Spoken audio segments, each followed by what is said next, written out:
اتنا سیدھا نہیں ہے طریقہ، وہ بڑے ایک سائنٹیفک طریقے سے، بڑے ایک پلان طریقے سے انہوں نے ملک کو لوٹا ہے، یعنی کوئی ثبوت انہوں نے چھوڑا نہیں ہے۔ تو ایسی صورتحال کے اندر ان لوگوں کو پکڑنا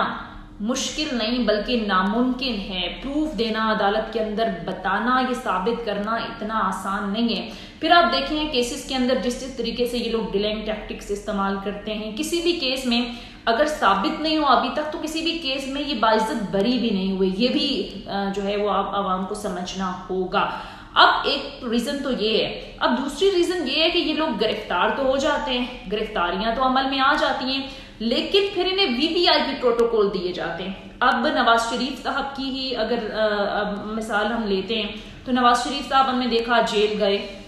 ابھی کچھ دن ہی جیل میں رہے تھے تو وہ پھر شدید بیمار ہو گئے، پلیٹلیٹس کا جھوٹا انہوں نے بہانہ بنایا اور وہ پھر ملک سے بھاگ گئے، لندن چلے گئے۔ لندن جس دن سے نواز شریف صاحب لندن میں گئے اس کے بعد انہیں آج تک کوئی اس طرح کی تکلیف ہوئی نہیں۔ آپ دیکھ رہے ہیں کہ بڑے تر و تازہ، بڑے فریش، مختلف گیدرنگ کے اندر وہ ہمیں نظر آ رہے ہوتے ہیں۔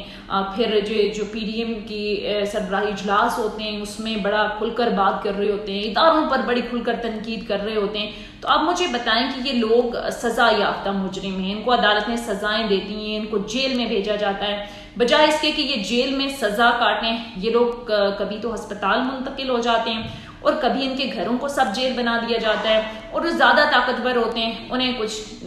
دے دلا کر یا کچھ دو کی پالیسی کے تحت ملک سے باہر روانہ کر دیا جاتا ہے۔ اب ایک مثال ہو گئی نواز شریف صاحب۔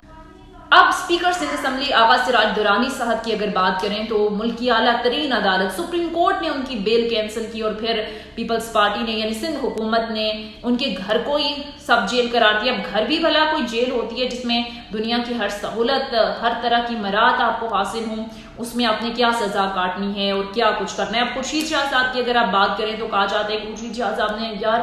2 سال جیل کاٹی ہے، بڑی ان کے ساتھ زیادتی ہوئی ہے، لیکن فیکٹ یہ ہے کہ جب وہ گرفتار ہوئے تو بمشکل کچھ ہفتے نہیں کچھ دن وہ جیل میں رہے، اور پھر انہیں جیل سے ہسپتال منتقل کر دیا گیا، اور تمام جو یہ 2 سال کا عرصہ تھا وہ ہسپتال میں رہے، اور ہسپتال میں ہی بتایا جاتا ہے کہ انہیں VVIP محلات کی طرح رکھا گیا، VVIP پروٹوکول ان کو ملتا رہا۔ اب ناظرین سوال یہ ہے کہ اب جس ملک میں طاقتور کے لیے قانون بے بس ہوتا ہے، طاقتور کے لیے قانون لاچار ہوتے ہیں، وہ اربوں کی کرپشن میں پکڑا تو جاتا ہے لیکن پھر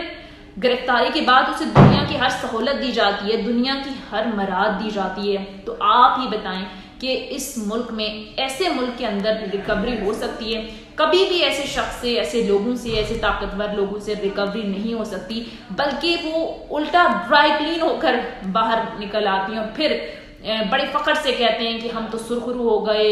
عدالت نے ہمارے خلاف، ہمارے حوالے سے ہمارے حق میں یہ بیانات دیے، ہم نے تو کوئی کرپشن نہیں کی۔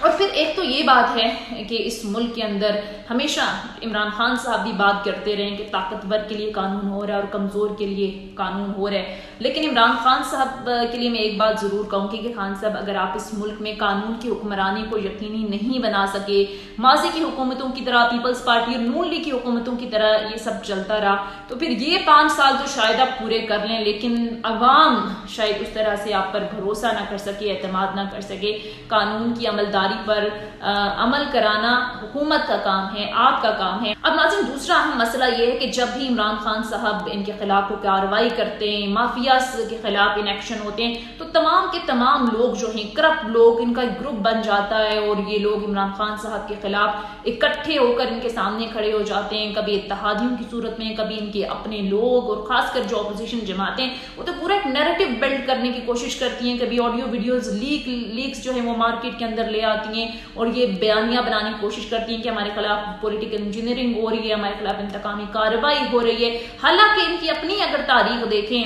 تو آپ کو یاد ہوگا کہ یہ دونوں پیپلز پارٹی اور مسلم لیگ نون کس طرح سے ایک دوسرے سے سیاسی انتقام لیتی رہی ہیں۔ آپ کو یاد ہوگا شہباز شریف صاحب کا وہ بیان جو انہوں نے آصف علی زرداری صاحب کے حوالے سے دیا تھا کہ میں ان کے گلے میں پٹا ڈال کر گھسیٹوں گا انہیں، لاہور کی لاڑکانہ کی سڑکوں پر، اور لوٹی دولت ان سے میں برآمد کروں گا۔ تو سوال یہ پیدا ہوتا ہے کہ یہ لوگ اپنے اپنے مفاد کے لیے NRO بھی لے لیتے ہیں، ایک دوسرے کے ساتھ مل بھی جاتے ہیں، تو پھر اہم سوال یہ ہے کہ ان سیاستدانوں نے قوم کو گمراہ کرنے کا کیا ٹھیکہ لیا ہوا ہے؟ کیا کوئی بھی نہیں چاہتا کہ اس ملک میں ترقی ہو، یہ ملک آگے بڑھے؟ اب اگر ناظرین عمران خان صاحب نے 40 سال کا جادو اپنی 22 سالہ جدوجہد کے ساتھ توڑا ہے، اپنی محنت کے ساتھ ان سیاسی جماعتوں کا سحر جو ہے وہ 40 سالوں سے جو عوام پر حکمرانی کر رہے تھے یہ توڑا ہے، وہ پہلی بار اقتدار میں آئے ہیں، تو آپ 5 سال دیکھ لیں، آپ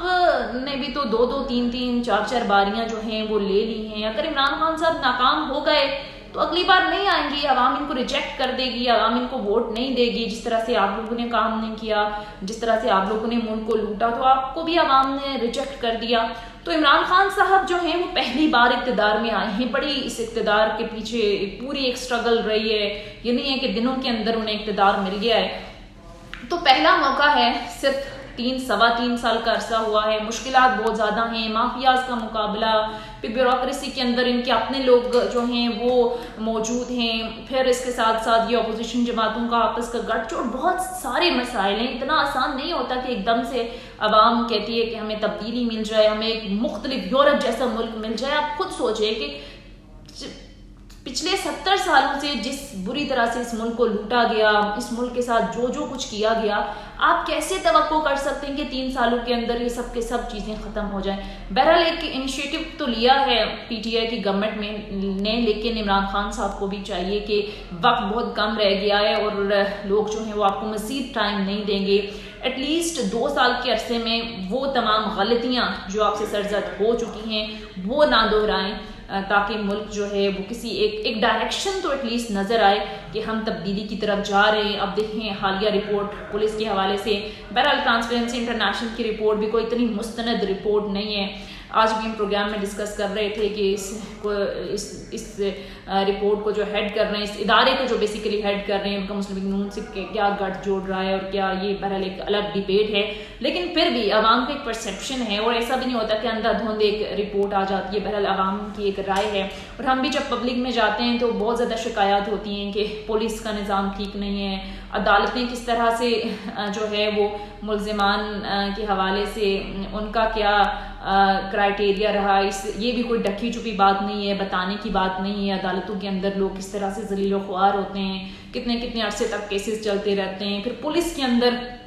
رشوت ایک بڑی عام سی بات ہوگی ہے۔ اب ایک ایف آئی آر بھی چھوٹی سی لکھوانے جا رہے ہو، اپنی مرضی کی آپ ایف آئی آر نہیں لکھوا سکتے۔ اگر آپ اپنی مرضی کی ایف آئی آر آپ کو لکھوانی ہے تو آپ کو اچھی خاصے نوٹ آپ کی جیب میں ہونے چاہیے، اور یہ پریکٹیکلی ہماری اپنی فیملی کے اندر ایک کیس ہوا تو ہم نے پریکٹیکلی دیکھا۔ پہلے مجھے یقین نہیں تھا کہ اتنے بلند طریقے سے آپ سے جو ہے وہ رشوت لی جا سکتی ہے، لیکن جس بلند طریقے سے وہاں پر صرف ایک ایف آئی آر درج کرانے کے لیے رشوت لی گئی، اب سرپرائز کہ یار یہ تبدیلی ہے۔ بہرحال یہ کچھ لوپولز تو ہیں جنہیں بہتر کرنے کی ضرورت ہے، اور وہی اگین بات کی ڈائریکشن تو ہمیں نظر آنی چاہیے۔ اولا جی، یہ تھا ہمارا آج کا ٹاپک، آئی ہوپ کہ آپ کو پسند آیا ہوگا۔ ویڈیو پسند آئی تو چینل کو لائک کیجیے گا، سبسکرائب کیجیے گا۔ Thank you so much.